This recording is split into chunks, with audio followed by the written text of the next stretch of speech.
ആള് ഹസ്ബൻഡ് മരിച്ചെന്ന് പറഞ്ഞാൽ വെള്ളയും വെള്ളയും എടുത്ത് ഒരു മൂലയ്ക്ക് നടക്കേണ്ട ഇരിക്കാനാണോ നമ്മൾ? ആവശ്യമില്ല. അതെ നമ്മുടെ അതെ അതെ. സഹോദരിക്ക് സംഭവിക്കണമെങ്കിൽ അതെ നമ്മൾ അതെ അതെ പിറ്റേ അതെ. ദിവസം സഹോദരിയെ നമ്മൾ ടേക്ക് ഓഫ് ചെയ്യാൻ നോക്കും. ഉം. ഇത് ഞാൻ അന്ന് ഇന്റർവ്യൂവിൽ പറഞ്ഞ ഇത് കഴിഞ്ഞ സമയത്ത് ഇങ്ങനെ രേണുവിന്റെ ഇതൊക്കെ പറഞ്ഞപ്പോഴത്തേക്ക് ഞാൻ പറഞ്ഞ എനിക്കതാ എൻ്റെ ഉം. ഒരു സഹോദരിയാണെങ്കിലും ഞാൻ ഇരുത്തൂല ഇങ്ങനെ.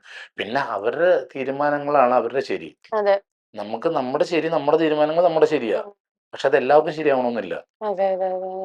ഒരാ പക്ഷെ ഈ ഒരു സമൂഹം എനിക്ക് തോന്നുന്നു നമ്മളെ ഉള്ളില് പോലും അവരങ്ങനെ ഇരിക്കരുത് എന്നുണ്ടെങ്കിലും അവര് വളർന്നു വരുന്നതിനെ അടിച്ചിരുത്താൻ വേണ്ടി ഒരു കൂട്ടം ആൾക്കാർ ഇപ്പൊ ഈ അസുഖത്തിന്റെ കേസ് പറയുമ്പോ പോലും അതിനെ വരെ അത് ആ ചേച്ചി ഓപ്പൺ ആയിട്ട് പറയുന്നതിന് മുന്നേ വരെ ആ ചേച്ചിക്ക് ഭയങ്കര നെഗറ്റീവ് ആയിരുന്നു. ഇതെല്ലാവരും ഇല്ല. അതെ അതെ ഇതിനകത്ത് അതെ. കുറെ പേഷ്യൻസ് ഉണ്ട്. ഉം. കാരണം എൻ്റെ അച്ഛൻ മരിച്ചു. ഉം. അച്ഛന് അറ്റാക്ക് ആയിട്ടാ മരിച്ചത്. ഉം. അത് ശരിയായില്ല. പുള്ളി വണ്ടിയിടിച്ചാ മരിക്കണ്ടേന്ന്. ഇങ്ങനെ ചിന്തിക്കുന്ന ആൾക്കാരുണ്ട്. അവര് പേഷ്യൻസാ. അവരോട് നമ്മൾ അവരെ പറഞ്ഞിട്ട് കാര്യമില്ല. അവരെ പറഞ്ഞ് നന്നാക്കരുത്. അവരങ്ങനെ തന്നെ നിന്ന് അന്യം നിന്ന് പോണം. അന്ന് ഞാൻ ഇങ്ങനെയാ പറഞ്ഞത്.